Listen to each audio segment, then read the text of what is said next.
بسم اللہ الرحمن الرحیم اللہم صلی علی سیدنا و نبینا و مولانا محمد وبارک وسلم وصلی علیہ۔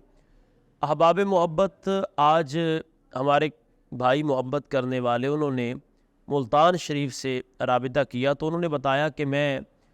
آقا کریم صلی اللہ علیہ وسلم کی ذات پہ درود و سلام پڑھا کرتا تھا، گو کہ یہ ایک پرانی بات ہے۔ کہتے خواب میں پھر وہ رات آئی کہ جس رات سرکار نے اپنا چہرہ انور مجھے دکھایا، اور فرماتے وہ رات بختوں والی اور مقدروں والی آئی کہ میں سو جاؤں یا مصطفیٰ کہتے کہتے، کھلے آنکھ صلی اللہ کہتے کہتے۔ فرماتے سرکار کا دیدار ہوا اور سرکار کے ساتھ کچھ احباب بھی موجود تھے، میں پہچان نہ پایا، اور حضور کے سامنے 3 پیالے دودھ کے پڑے ہوئے۔ سرکار نے مجھے امر دیا کہ دودھ کو پیو، لیکن میں اس جگہ کی روحانیت کی وجہ سے اور ادب کو ملحوظ خاطر رکھتے ہوئے میں اس دودھ کو نہ پی سکا۔ وقت گزر گیا۔ یہاں سے پتہ چلتا ہے کہ جو بندہ سرکار کی ذات پہ درود و سلام پڑھتا ہے اور حضور کی ذات سے لو کو لگا لیتا ہے، وہ کیا کسی نے خوب کہا ہے کہ کشتیاں اپنی کناروں سے لگائے ہوئے ہیں، ارے کیا وہ ڈوبے جو محمد کے ترائے ہوئے۔ جب انسان اپنے دل کی رغبت حضور کی ذات کے ساتھ کر لیتا ہے اور سرکار کائنات صلی اللہ علیہ وسلم کو اپنا ہادی اور پیشوا سمجھتا ہے اور مانتا ہے، زبان سے اقرار بھی کرتا ہے، دل سے اس پر ایمان بھی لاتا ہے، تو یقیناً بر یقین کریم آقا لجپال صلی اللہ تعالی وسلم جو ہے انسان کی بندہ پروری فرماتے۔ پھر وہ کہتے وقت گزرا، کافی دنیا کے معاملات میں جیسے انسان ہر بندہ اپنے گھریلو معاملات میں، بیوی بچوں کے معاملات میں، کاروباری معاملات میں پھنسا ہوا ہے، اپنے معاملات میں رہا۔ پھر کبھی سرکار کی ذات پہ درود و سلام پڑھنے کا موقع ملا، پھر وہ رغبت دوبارہ بنی، پھر وہ ربط دوبارہ بنا کثرت سے۔ کہتے میں نے پھر یہ ثمرات دیکھے کہ درود پاک کی برکت یہ ہوئی کہ میں خواب میں کیا دیکھتا ہوں کہ میں پرواز کر رہا ہوں اور آسمانوں کی سیر کر رہا ہوں۔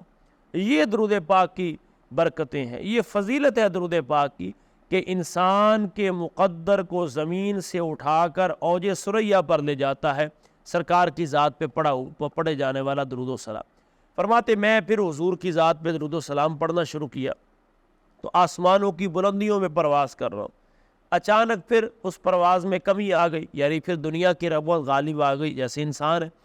تو میں یہ سمجھتا ہوں کہ دنیا کی رغبت غالب آ گئی۔ کہتے پھر میں جب اس پرواز سے نیچے کی طرف آ رہا تھا، بتدریج میری روحانیت اور پرواز جو ہے وہ نیچے کی طرف آ رہی تھی، تو میں کیا دیکھتا ہوں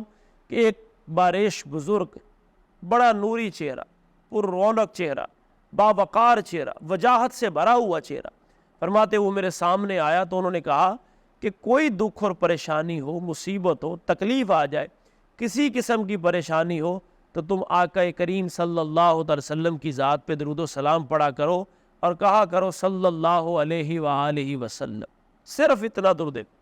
صلی اللہ علیہ وآلہ وسلم۔ آپ بھی میرے ساتھ مل کے پڑھ لیجئے گا صلی اللہ علیہ وآلہ وسلم۔ کہا جی جب انہوں نے یہ مجھے وظیفہ بتایا، کہا جی ہوگا کیا؟ فرمایا اللہ تعالیٰ تجھے مشکلات سے نکالے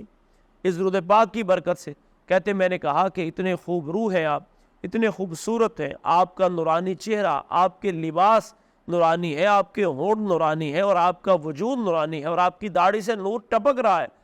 اتنے نورانی چہرے والی ہستی آپ کون ہے؟ تو فرمایا میں حضرت یعقوب علیہ نبینا علیہ السلام کی ذات، یعنی سرکار کی ذات پہ درود و سلام کی برکتیں اور ان کی فضیلتوں کو بیان کرنا اور سرکار کی ذات پہ درود و سلام پڑھنے کی ترغیب دینا، یہ سرکار کی امت کے یعنی غلاموں کا ہی فقط کام نہیں رہا، بلکہ حضور کی امامت کے اندر نماز پڑھنے والے انبیاء علیہ الصلوۃ والتسلیمات بھی سرکار کی ذات پہ درود و سلام پڑھنے کی ترغیب دے رہے ہیں۔ تو کیوں نہ ہو میں اور آپ ہر کام شروع کرنے سے پہلے جہاں بسم اللہ الرحمن الرحیم پڑھیں، نیک اور جائز کام شروع کرنے سے پہلے، تو ساتھ میں حضور کی ذات پہ درود و سلام بھی پڑھ لے، صلی اللہ علی محمد صلی اللہ علیہ وسلم، یہ بھی پڑھا جا سکتا ہے، صلی اللہ علیہ یا محمد نور من نور اللہ، یہ بھی پڑھا جا سکتا ہے، صلی اللہ علیہ وآلہ وسلم، یہ بھی پڑھا جا سکتا ہے۔ درود پاک کوئی بھی پڑھا جائے، سرکار کی بارگاہ میں حاضری لگ جائے تو یقیناً بر یقین اللہ تعالیٰ اس کام میں بھی برکتیں عطا فرمائے گا، رحمتیں عطا فرمائے گا، اور پھر اس کی نسبت ان پاک لوگوں کے ساتھ ہو جائے گی جن لوگوں نے درود پاک پڑھنے کی برکت کے ساتھ اپنی قبر کو بھی اعلیٰ کیا، اپنے حشر کو بھی اعلیٰ کیا، اور یقیناً بر یقین جو لوگ درود پاک کی کثرت کرنے والے ہیں، ہمارا حسن ظن ہے ان کے بارے میں، درود پاک کی برکت کی وجہ سے کل قیامت کے دن جس دن بعض لوگوں کے چہرے سیاہ ہوں گے، اللہ تعالیٰ درود پاک پڑھنے والے کے چہرے کو سفیدگی عطا فرمائے گا، نور عطا فرمائے گا۔ اور جس دن بعض لوگوں کے نامہ اعمال بائیں ہاتھ میں دیے جائیں گے، اللہ تعالیٰ درود السلام پڑھنے والے شخص کے نامہ اعمال کو اس کے دائیں ہاتھ میں عطا فرمائے گا۔ بس وہ بندہ، اس کے ساتھ اللہ کا بھلائی کا ارادہ ہے، اس پر اللہ کا کرم ہو گیا، وہ کامیاب ہو گیا، جس کا چہرہ بھی سفید ہوا اور جس کو نامہ اعمال بھی دائیں ہاتھ میں عطا کیا۔ اللہ تعالیٰ مجھے اور آپ کو نبی علیہ الصلوۃ والسلام کی ذات پر کثرت سے درود و سلام پڑھنے کی توفیق عطا فرمائے۔